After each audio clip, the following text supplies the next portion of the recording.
એ અમે ફરીવાર લઈએ સાહેબ બીજી વાર. ઓકે સાહેબ. સર આજે એક ડોક્ટર દ્વારા આપઘાતનો પ્રયાસ કરવામાં આવ્યો છે, કોણ છે, શું એ કારણ છે?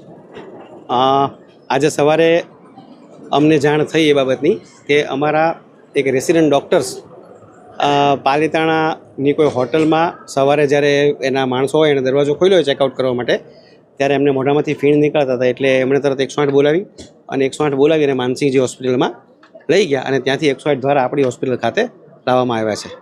સાહેબ, આ દવા પીવાનું કારણ શું છે?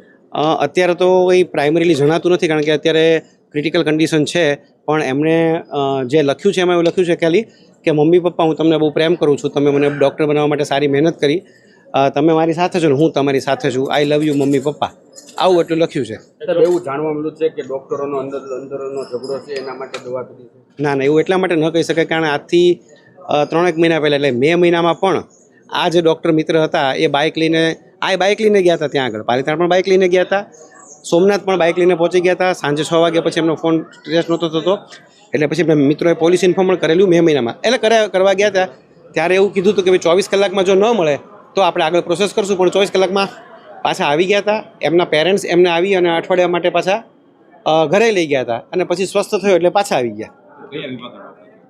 ઓપ્થેલ્મોલોજી વિભાગના રેસિડન્ટ છે, ત્યાં આગળ જ હોટલમાં, પાલીતાણા હોટલમાં.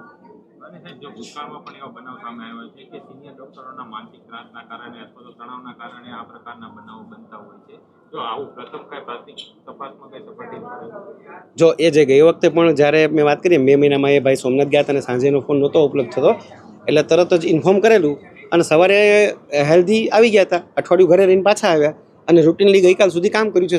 ગઈકાલે સાંજે ઓપીડી સુધી એ ભાઈએ કામ કરેલું હતું અને પછી કોઈને પૂછ્યા વગર બાઇક લઈને જ પાલીતાણા નીકળી ગયા હતા. અત્યારે તો આપણે એઝ યુઝ્યુઅલ સર્ટીમાં કોઈ પણ પેશન્ટ આવે એટલે એમએલસી થઈ જ જાય છે, એટલે આમનું પણ એમએલસી થઈ ગયું છે. એમના પેરેન્ટ્સ સાથે પણ વાત થઈ ગઈ છે, એમના પેરેન્ટ્સ મહારાષ્ટ્રના છે એટલે એ પણ આવવા માટે નીકળી ગયા છે.